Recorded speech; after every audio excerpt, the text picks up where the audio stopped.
Assalamualaikum warahmatullahi wabarakatuh. Allahumma sholli ala sayyidina Muhammad wa ala ali sayyidina Muhammad. Alhamdulillah sahabat, ya dengan podcast kali ini kita kedatangan lagi ya dengan narasumber yang memang sudah cukup dikenal di daerah Tangerang khususnya. Memang beliau syiar agama khususnya ya, memang sudah tidak asing lagi bagi yang sering menuntut ilmu ya, khususnya di daerah Tangerang dan sekitarnya. Ya, beliau juga alhamdulillah hadir lagi ya untuk membahas materi yang nanti akan dipaparkan oleh beliau ya secara gamblang, sederhana dan mudah dipahami, yaitu tentang adab ya. Mungkin sahabat yang sebelumnya sudah menonton podcast kami sudah tahu beliau ya dengan biografi beliau ya. Ini mungkin kita perkenalkan lagi. Selamat datang Ustadz Mahendra, Masya Allah. Ya, ini udah kedua kalinya ya, alhamdulillah ya. Mudah-mudahan sehat selalu. Amin. Mudah-mudahan panjang umur khusus bagi Ustadz ya. Amin. Kemudian mudah-mudahan apa yang disampaikan berkah ya. Berkah dunia akhirat khusus bagi sahabat dan umumnya bagi yang lain. Ya, ini kita ada temanya ini masalah adab ini Ustadz. Jadi ilmu dengan adab kayaknya bergandengan ya. Makan minum ya. Tapi sebelum nanti Ustadz Mahendra membahas tentang adab, ini kalau memang sekiranya sahabat ingin mengikuti kajian-kajian beliau ya di daerah-daerah mana aja, nanti sahabat bisa lihat ya di kolom-kolom ini ya, nanti bisa sahabat lihat sendiri ya di mana aja nanti beliau mengajar. Ya Ustadz, tadi kembali ke bab adab.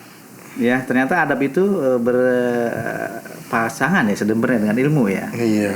Nah begitu. Itu makanya ya ini kita perlu nih kayaknya harus ada ilmu dan adab. Nah makanya secara syariat ya kita pingin dapat penjelasan dari Ustadz yang mumpuni nanti penjelasannya yang mudah-mudahan bisa dipahami bagi kita semua.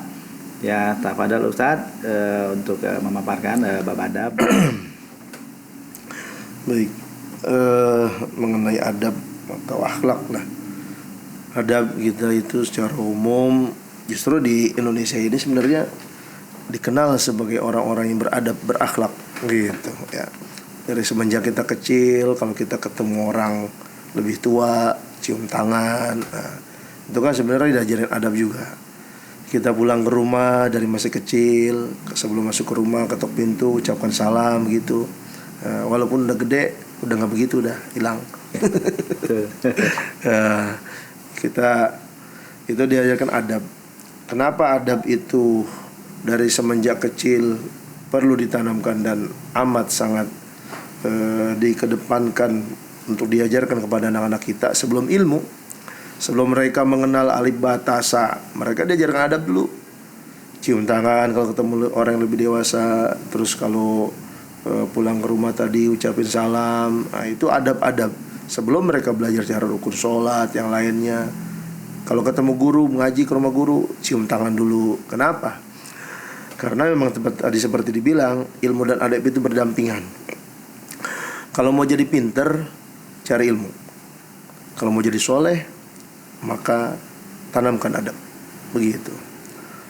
Berkahnya pinter itu didapatnya dengan mengaji. Tapi berkahnya ilmu didapat dengan adab. Adab kita kepada guru kita. Berkahnya kita dari orang tua kita, maka adab kita kepada orang tua. Gitu. Pengen berkah dari orang tua, maka kita beradab dengan orang tua kita. Pengen berkah ilmu yang didapat dari guru kita, maka kita beradab kepada guru kita. Seperti itu. Maka kata ulama, ij'al ilmaka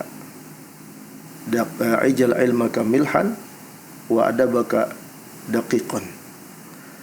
Jadi adab itu bagaikan tepung, sementara ilmu dijadikan seperti garam. Walaupun kita berilmu banyak, jangan ditonjol ini masyarakat ilmu kita. Ya ini gitu. Cium tangan. Ya ini ya, cium tangan gitu ya. Walaupun ilmu kita banyak, tetap ketika kita bertemu orang yang lebih tua, cium tangan. Gimana kabarnya kong? Gimana kabarnya mbah? Gimana kabarnya bang? Tetap walaupun kita berilmu, kita lebih muda, dia lebih tua dari kita, panggil abang. Ya, Jangan kita udah berilmu, dia lebih tua dari kita, gimana lo sehat gitu, panggil namanya. Iya. Lu belajar sama gue lo gitu ya. Gitu. Nah, maka dengan adab itu orang diangkat keberkahannya. Jadi bukan cuma ilmu. Kalau cuma sekedar ilmu, pintar, iblis lebih pintar. Bagaimana gak pintar tuh iblis ya. Tapi yang kurang dari iblis adalah adab. Ketika disuruh sujud kepada Nabi Allah Adam alaihissalam, ya Allah, enggak, saya nggak mau sujud. Saya lebih mulia dari Adam. Adam dari tanah, saya dari api. Tuh, nggak nurut dengan Allah, adabnya kurang, maka akhirnya lebih hina dari Nabi Adam. Gitu. Maka kalau kita ingin ilmu kita berkah, kita diangkat ilmu kita, keberkahannya harus dengan adab. Jadi ilmu walaupun banyak, jadiin kayak garam. Lebih banyakin adab. Kayak kita bikin tepung nih, bikin adonan, supaya rasanya gurih, kasih garam. Nah, tapi garamnya jangan banyak-banyak. Walaupun ilmu kita banyak, jangan ditonjolin garamnya, tonjolin tepungnya. Biar apa? Biar terasa gurih. Orang kalau ilmunya banyak, ditutup ilmunya dengan adab, dibungkus dengan adab, bahkan seakan-akan dia nggak punya ilmu, kelihatan sama orang kayak orang biasa. Kenapa? Membaur. Ketika dia ketemu dengan kiai, dia bisa bergaul, memposisikan diri seperti kiai. Ketika dia bertemu dengan anak tongkrongan, bahkan kayak sama, ngobrolnya kayak anak tongkrongan, bahkan nggak kenal orang yang kayak dia biasa. Padahal ketika itu keluar dari tongkrongan, ketemu sama Habib cium tangan sama dia. Wah, itu namanya adab lebih tinggi daripada ilmu.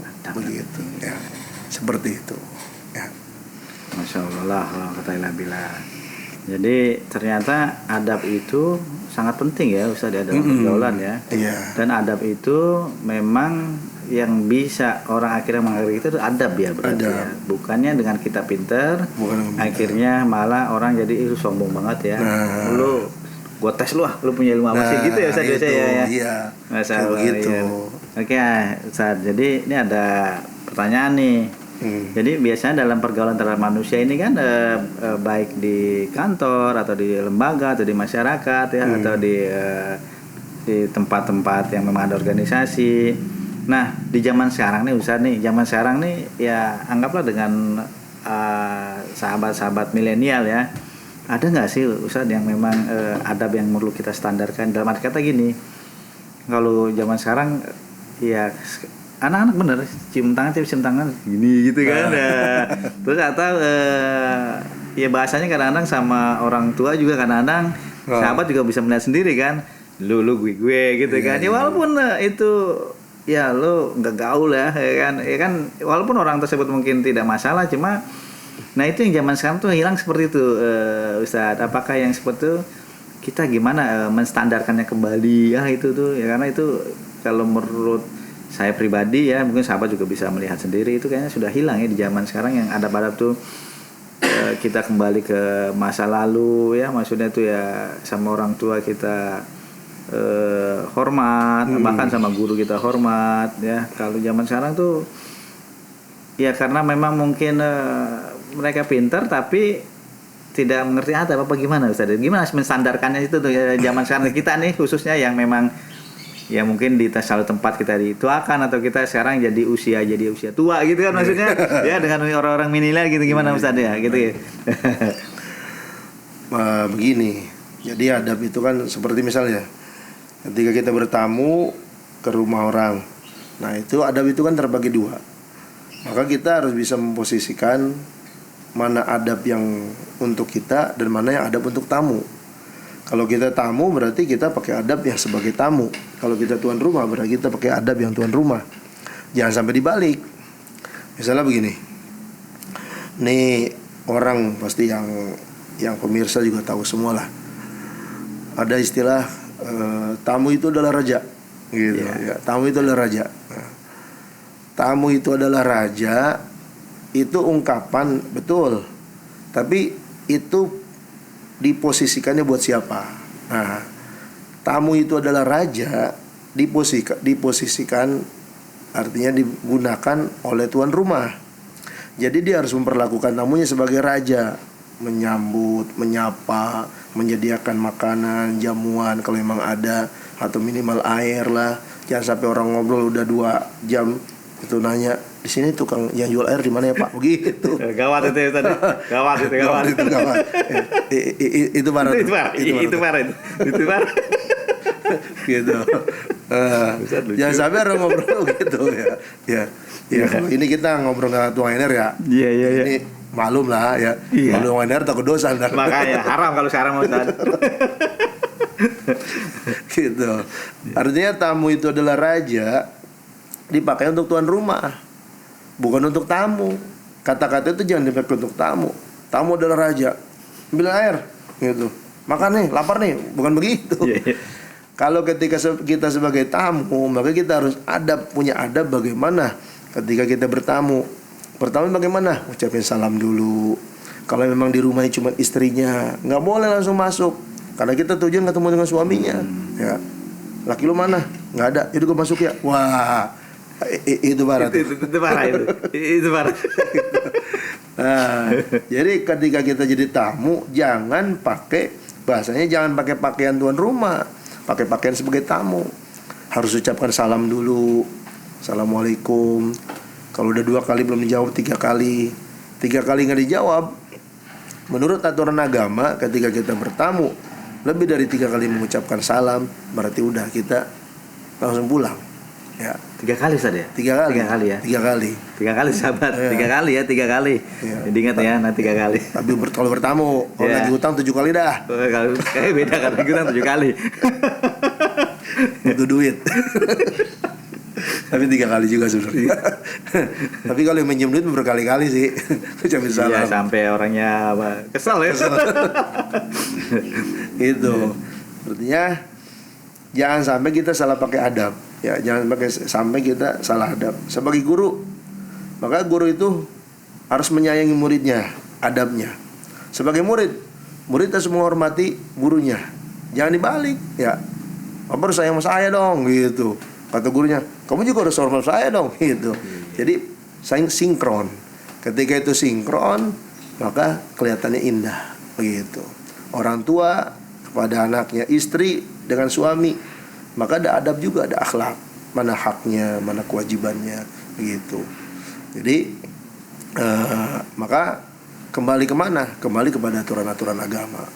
Kalau aturan agama kan adab kita makan, adab kita minum, ketika kita lagi di acara-acara rame, kalau bahasa ini yang ngeriung gitu ya, depan kita misalnya cuma ada bakwan, tapi di sana ada soto kambing, ya jangan ngambilin jauh. Kata Nabi, ya gulam, sambillah, kul biyaminika wa kul bimma yalik. Makan di depan, nggak usah ngarepin yang jauh gitu ya. Kalau emang pengen, bilang sama temen, ambilin yang itu. Gitu. Kayak gitu. Masya Allah. Jadi itu ternyata adab itu seseorang itu bisa dihargai ya Ustaz ya, dengan adab sebenarnya. Betul. Seandainya misalnya katakanlah seorang itu pintar, terus anggaplah dia misalnya pintar dalam hal ilmu matematika ya, tapi dia menonjolkan ya tanpa beradab, itu dibandingkan dengan orang yang memang dia kurang pintar tapi tahu, tapi dia ada sopan, dia atau itu secara ternyata itu lebih banyak dihargai ya para sahabat ya, bukan gitu ya Ustaz ya? Betul. Ya begitu ya. Jadi ternyata kalau nggak salah ini ya Ustaz ya, ada itu pepatah atau apa Ustaz yang kalau ada orang belajar adab puluhan tahun baru belajar ilmu. Apakah itu maksudnya kalau ilmu kan bisa dihafal, bisa pasti ya, kalau adab itu kan harus pakai perasaan, harus kita merendahkan diri di hadapan orang. Itu dari hadis atau dari apa Ustaz? Ungkapan ya. Iya, ungkapan ulama. Jadi itu apa sih Ustaz? Mungkin bisa jelasin kenapa? Mungkin ada contoh yang orang belajar adab sampai puluhan tahun, ternyata belajar ilmu cuma beberapa tahun gitu ya. Iya. Karena begini, kalau kita cuma belajar ilmu itu kan kalau tidak dibarengi dengan niat yang benar, niat yang tulus, tadi seperti tadi akan muncul kesombongan, keluar sifat ujub, bangga diri, terus merasa lebih dari orang lain, akhirnya dia nggak punya adab. Nah, maka untuk meredam itu semua, supaya dakwah itu bisa diterima di kalangan manapun, apalagi teman-teman sahabat-sahabat kita yang mungkin masih haus dengan agama tapi malu, minder ya, karena dengan keadaan dia. Maka kita harus punya adab, akhlak. Berarti apa? Maka kita memposisikan diri seperti posisi dia, gitu. Ya. Jangan kita datang ke tempat dia sambil bawa tasbih, sorban, tasbih gede ya. Gitu. Ya. Jadi kita memposisikan posisi dia, kita ajak ngobrol. Kalau dia ngerokok, kita ngerokok bareng, gitu, ngopi bareng. Itu adab, akhlak, trik-trik adab kita untuk merangkul mereka, begitu. Jadi kalau cuma sekedar ilmu kan modal ilmu. Datang kita bawa kitab, dia lagi nongkrong, kita baca kitab. Bismillahirrahmanirrahim. Apa lagi misalnya apa gitu, saya ada gaya gitu, bisa apal ya. Kata dia, mohon maaf ya, amplopnya nggak ada. Iya. Gitu. Ya. Oke ya. Jadi sahabat, bahwa ternyata begitu dahsyatnya ternyata pengaruhnya adab ya di dalam pergaulan khususnya ya. Jadi kalau ilmu itu bisa kita pelajari dan bisa pasti dan juga bisa kita hafal, tapi kalau adab itu ternyata butuh proses dan butuh sentuhan dan butuh apa ya Ustaz ya? Kalau adab itu begini, apa yang dilihat dari gurunya itu akan nular ke muridnya.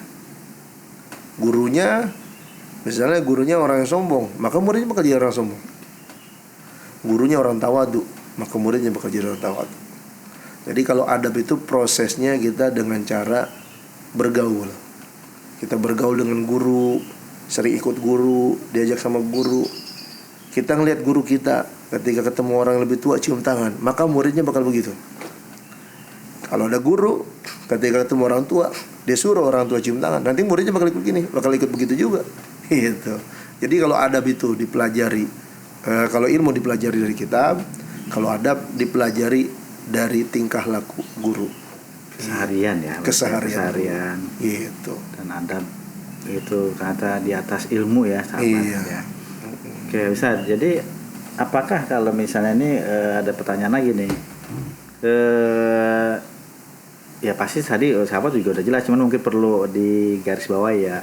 Kalau orang nih zaman sekarang nih Ustaz nih, ya itu kan mereka rata-rata emang secara ekonomi akademis sih pada pinter nih Ustaz. Ya, zaman sekarang nih ya, anak-anak zaman sekarang.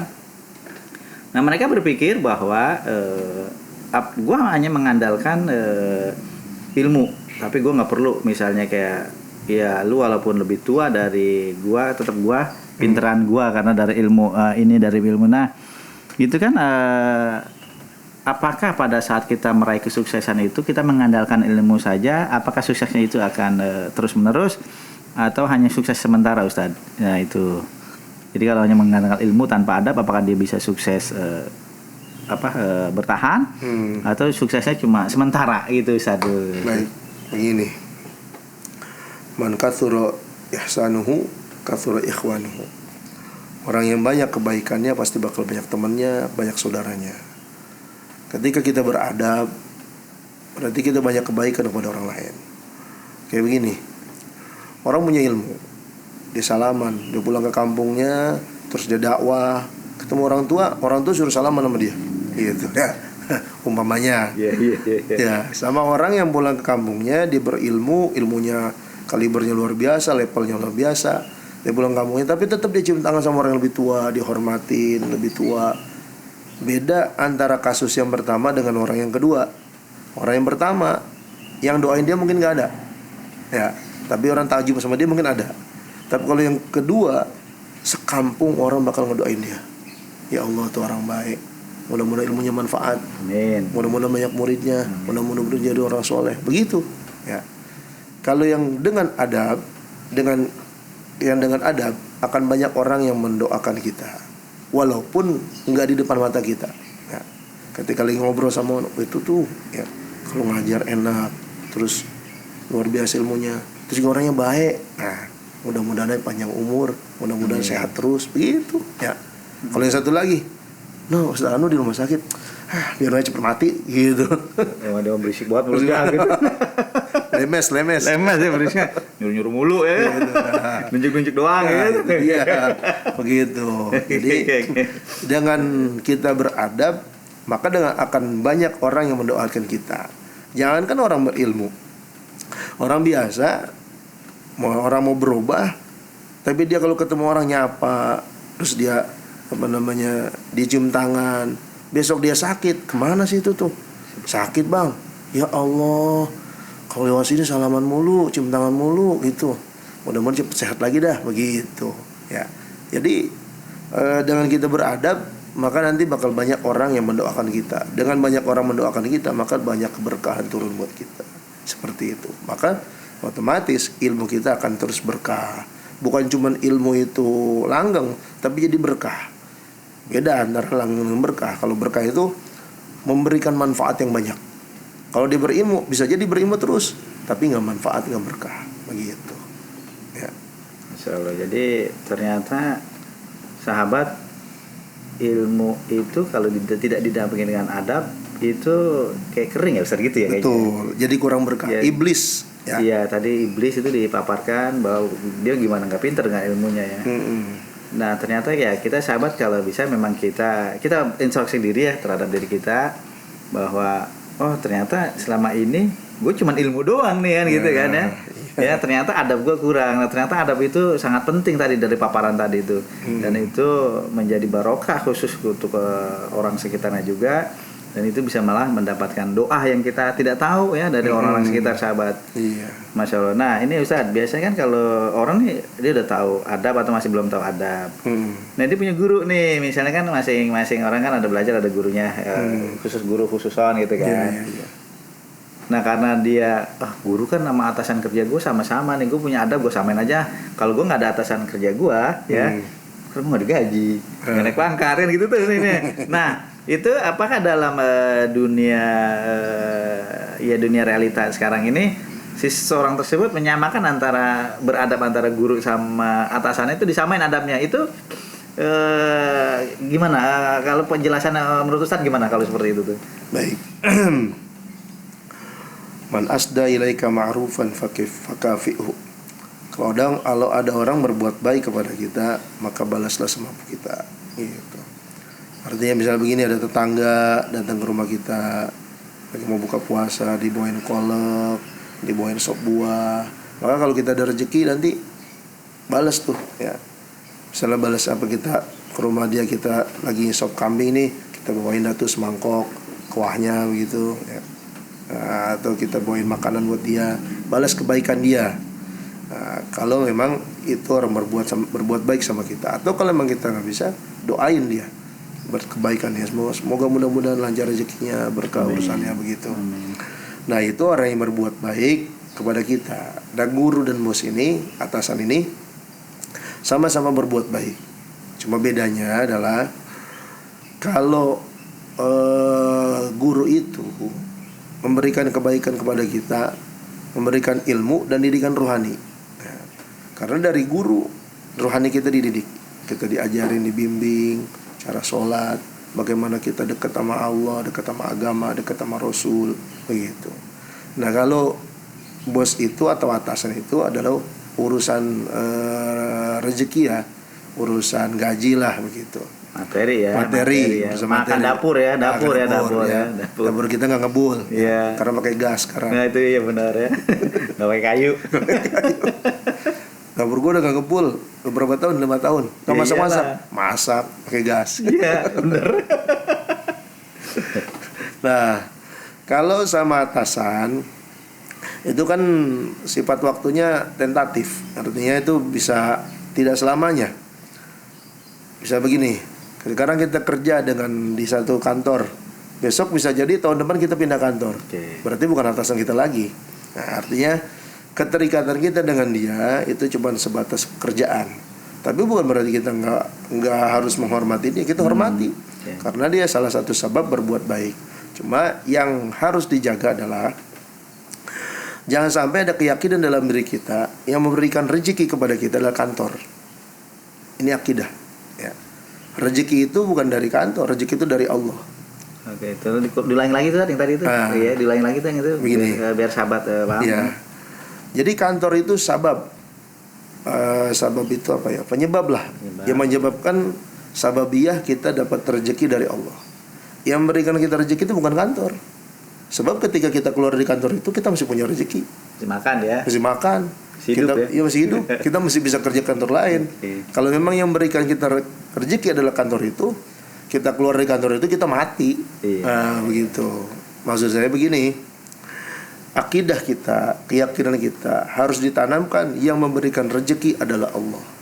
Adapun kantor adalah sebab. Jangan sampai tertanam dalam akidah kita kantor yang ngasih rezeki. Kalau gue keluar dari kantor, gue nggak punya rezeki. Lah Allah kemana? Sementara Allah adalah Ar-Razzaq yang memberikan rezeki. Jadi yang diyakini itu kantor sebab rezeki kita. Yang memberikan rezeki Allah. Atasan bagaimana? Jangan sampai takutnya kita kepada atasan melebihi takut kita kepada Allah.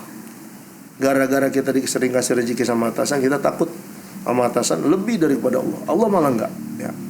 Datang ke kantor kalau telat, nanti bakal diperingatan kalau macam. Sholat ketinggalan tapi dia nggak takut. Nah, maksud saya begitu. Jadi kepada bos hormat, bukan berarti dengan begini saya ngomong kepada bos kita nggak hormat. Iya. Salah juga, karena dia berbuat baik kepada kita hormati. Tapi hormati sebagai atasan, sebagai bos. Kita hormati, kita panggil Pak, jabatannya apa, kita panggil begitu. Tapi tetap keyakinan kita yang memberikan rezeki adalah Allah. Ketika ada hal-hal yang bertentangan dengan agama bagaimana? Kayak tadi suruh antar bos, tapi harus ninggalin sholat subuh. Aduh mohon maaf Pak, saya mau sholat subuh. Kalau Bapak mau berangkatnya sendiri, saya mau sholat subuh dulu. Atau kalau Bapak mau diantar sama saya, tungguin aja. Ini urusan agama, bukan urusan kantor. Jadi takutnya udah tinggi tuh ya. Nah, gitu. Udah ngaji berarti tuh gitu ya. Atau minta ya itu kan bahasa udah saking susah ngomongnya. Betul. Pasti di awal kan ngomong saya minta izin Pak, waktu 5 menit untuk sholat dulu. Nah, ketika udah izin nggak dikasih juga, ya udah bahasa tadi keluar gitu. Betul. Seperti itu. Jadi ini Ustaz, karena ini fenomenal gini nih. Ya ini saya pengalaman sendiri di teman-teman atau bahkan di saudara sendiri ya. Jadi masalah perkara kadang sholat Jumat. Jadi kadang-kadang mereka itu khawatir malah kamu nggak sholat jangan sholat Jumat ya, kalau kamu sholat Jumat nanti kamu saya potong gaji kamu, atau pada saat lagi keluar sama bos karena bosnya juga nggak sholat Jumat ya. Karena Muslim juga ada yang nggak sholat Jumat ya. Kalau yang non Muslim jangan ditanya dah itu mah. Cuman karena dia takut ntar kalau misal gua nggak kerja di sini, dan itu fenomena itu sering terjadi tuh Ustaz. Gitu. Itu ya makanya di sini sahabat yang nanti nonton podcast ini ya tadi itu ya ternyata yang memberikan rezeki itu sebenarnya adalah Allah yang Ar-Razzaq ya. Ar-Razzaq ya. Jadi ya memang itu perlu dipahami lagi bahwa pada tempat pekerjaan itu adalah sebagai wasilah aja gitu ya Ustaz ya. Sababiyah. Ternyata bisa jadi mungkin ya di tempat kerja kita takut nih karena di situ misal penghasilan kita 100.000 katakanlah. Tapi karena kita takutnya karena Allah bukan karena di perusahaan, bisa jadi bukan 100.000 nih yang kita dapat, bisa jadi bukan 500.000 kali Ustaz ya. Ya karena itu ya wallahu alam gitu kan. Cuman karena dia udah yakin yang memberi rezeki adalah yang maha besar ya begitu mungkin sahabat ya kurang lebih. Cuman itu pemaparannya cukup jelas ya. Terus Ustaz ini kan kita ada juga kadang bahasanya gini ya, kalau ilmu kan memang wajib ya. Nah apakah adab juga itu hukumnya sama Ustaz dengan ilmu agama, dalam arti kata wajib kalau misal kita mencari ilmu adab itu apa wajib atau ini Ustaz kalau dalam hukum sebenarnya? Baik. Kalau yang berkaitan dengan hal yang wajib, maka menuntut ilmu adab itu juga wajib. Menuntut adab itu juga wajib. Berkaitan dengan yang sunnah, maka hukum belajar adab yang sunnah itu juga hukumnya sunnah. Jadi tergantung dengan ibadah yang mengiringnya. Ibadah dia tentang apa nih? Kalau berkaitan dengan orang tua, adab dengan orang tua, berarti belajar adab kepada orang tua wajib. Karena beradab kepada orang tua hukumnya wajib. Begitu. Ya. Jadi hukumnya itu tergantung dengan apa kaitan adab tersebut, kayak gitu. Gandengannya ya, gandengannya. Jadi gitu. ibaratnya murah sama baut ya. Ya. Yang murah udah wajib, ada murah ada wajib ada baut. Jadi gandengannya ternyata ya. Adab itu ternyata sesuai dengan kebutuhan kali ya buat saya. Jadi itu jadi wajib jadinya jatuhnya. Iya, jadi wajib. Gitu. Terus berarti yang tadi kita sudah dengar juga sahabat ya bahwa adab mendahului ilmu itu ternyata kalau dengan adab orang yang tidak paham ilmu pun itu bisa dihargai, akan bisa dihormati karena dia kalau bahasa orang tadi apa yang saya sebut di Indonesia gitu orangnya ramah tamah ya, dan itu yang hilang di kita. Jadi kalau misalnya seandainya kita mencari adab dulu, kemudian dengan dibarengi dengan ilmu dan ilmu dengan adab, dan itu komposisi yang memang diajarkan ya Ustaz ya, gitu, sesuai sunnah gitu ya. Jadi begitulah kurang lebih sahabat ya, Masya Allah ya. Jadi ternyata apa yang kemarin mungkin sahabat sudah lihat ya dalam bab ilmu, ini nyambung dengan bab abdan. Sayang kalau kemarin sahabat yang di bab ilmunya tidak dilihat ya, ini di adabnya nanti ada yang kurang. Jadi itu sungguh pemaparan yang memang buat saya khususnya ya Ustadz, ini saya jadi nambah ilmu ya, khusus untuk sahabat juga mudah-mudahan bisa nambah ilmu. Jadi kita perlunya dengan beradab ya, bersopan santun ya kalau bahasa Indonesia, sopan santun ya, berakhlak karena kalau nggak salah nih Ustaz, Rasul itu diutus untuk memperbaiki akhlak, bener nggak? Menyempurnakan. Iya, menyempurnakan ya, bukan yang ngajarin harus pinter enggak ya. Bukan. Itu menyempurnakan akhlak karena ternyata tadi dari paparan Ustaz bahwa iblis itu iblis pinter, paling pinter ya, tapi dia tidak berakhlak. Itu satu kuncinya. Jadi kunci ya Ustaz, sahabat, kita inspeksi diri, apakah kita adab kita masih kurang dengan ilmu yang kita punya. Ya kita hanya bisa interaksi dengan lingkungan sekitar yang nanti menilai kita. Ya, Ustaz, Masya Allah ini tambahan ilmu lagi, ya, tambahan keberkahan lagi. Amin, ya, mudah-mudahan juga sehat selalu, ya. Dalam siar agama Ustaz juga, ya Allah panjangkan umur Ustaz. Amin ya Allah. Mudah-mudahan nanti kita bisa pertemukan lagi. Amin. Ya, oke, sahabat, kita akhiri podcast kali ini, ya. Mudah-mudahan semuanya apa yang kita lakukan niat bermanfaat ya, khusus bagi saya pribadi, khusus bagi sahabat, orang-orang sekitar kita. Jadi pentingnya kita beradab ya, baru mendahului ilmu. Ya sahabat, saya akhiri. Assalamualaikum warahmatullahi wabarakatuh. Waalaikumsalam warahmatullahi wabarakatuh.